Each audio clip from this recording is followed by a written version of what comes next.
Hi, welcome to lesson 1.1, where we are going to start talking about Aboriginal societies in Canada. Today we're going to learn what culture is, and we're going to learn about some of the key vocabulary words that we are going to be learning from within this chapter. So stick around and let's learn something.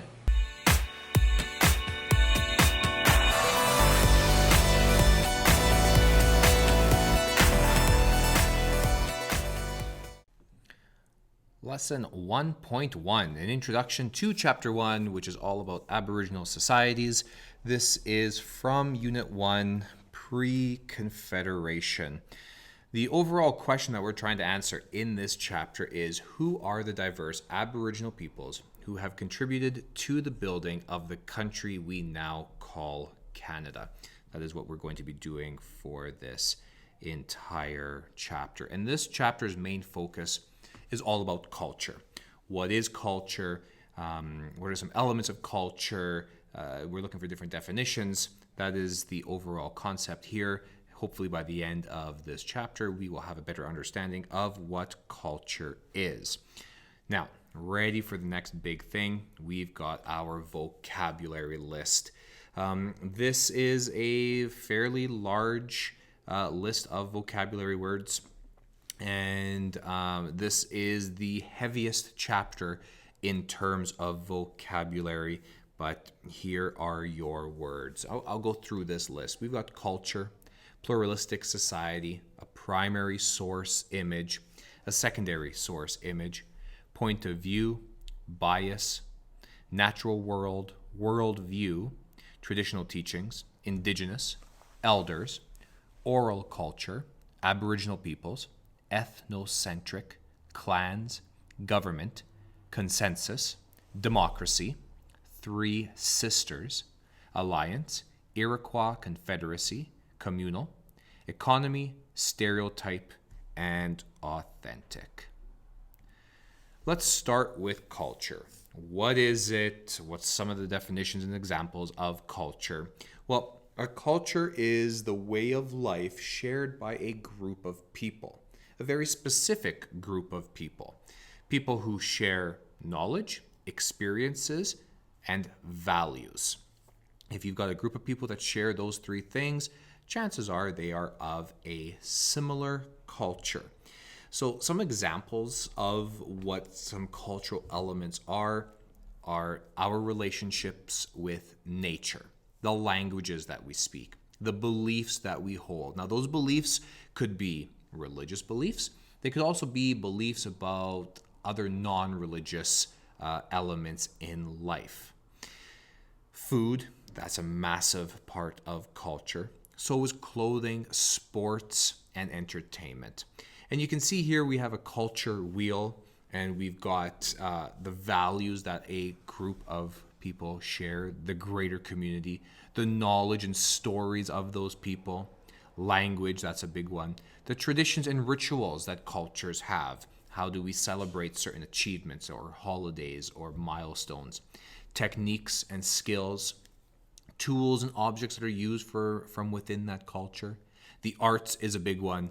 And then another massive component is that food and drink. And culture changes. It changes with the times. It changes with society. So something that may have developed as a food or drink in one culture can easily then be adopted and adapted into another group's culture. Each and every one of us have our own culture. Myself, traditionally, I am Croatian, and my family is Croatian, and we have a common language. We have traditions and rituals that we follow, and we have definitely that food and that drink and the arts and our values, and we have common stories and knowledge that we with other Croatians share. And that is my culture.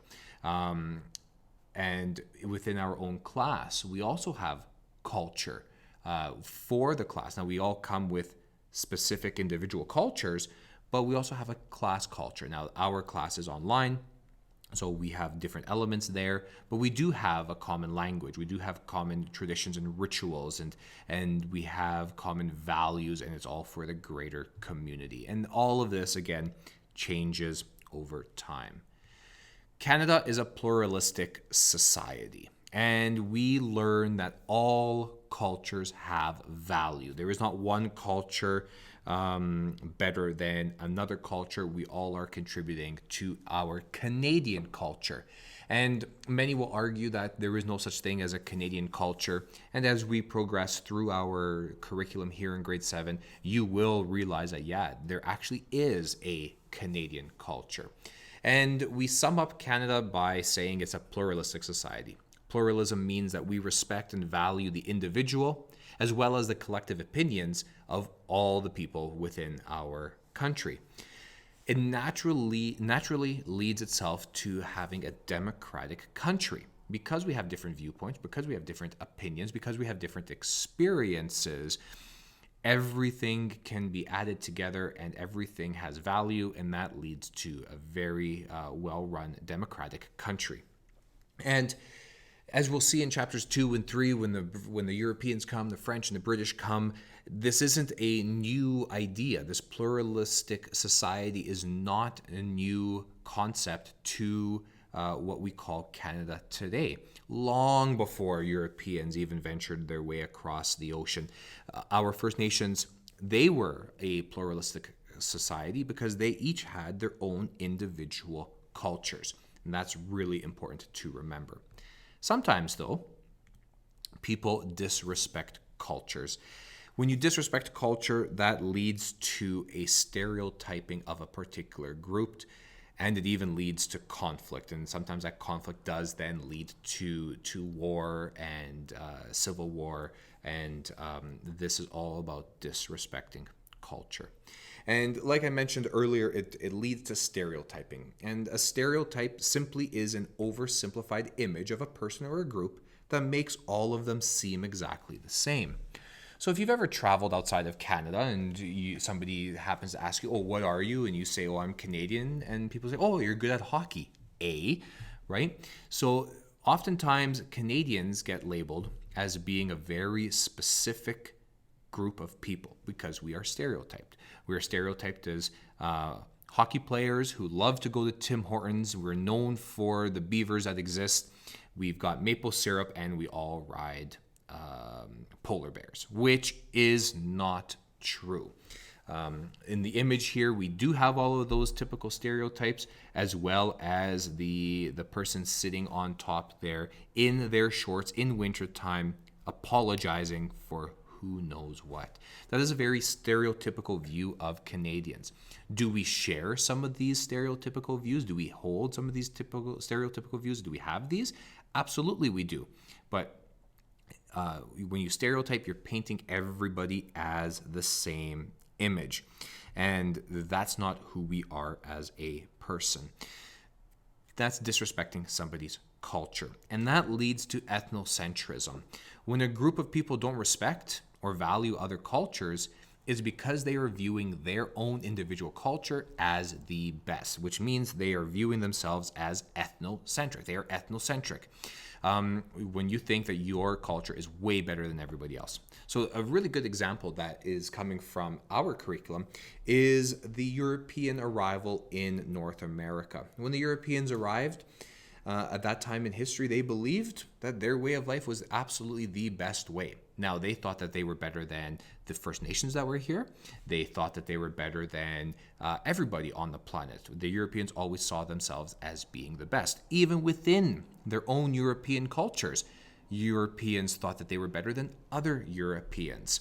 And they tried to push their culture onto everybody else. Earlier, I mentioned that we are a pluralistic society here in Canada, and we are going to start the chapter taking a look at three very distinct groups of First Nations, the Mi'kmaq, the Haudenosaunee, and the Anishinaabe. And we are going to learn through our investigation of each of these groups that they all had their own individual culture, and they all developed their society in different ways, and that is our original pluralistic societies here in what we now call Canada.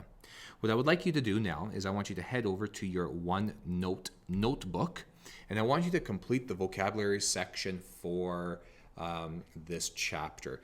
In your OneNote notebook, you will see a list of all the vocab words. And I want you to take the remainder of this block to complete those.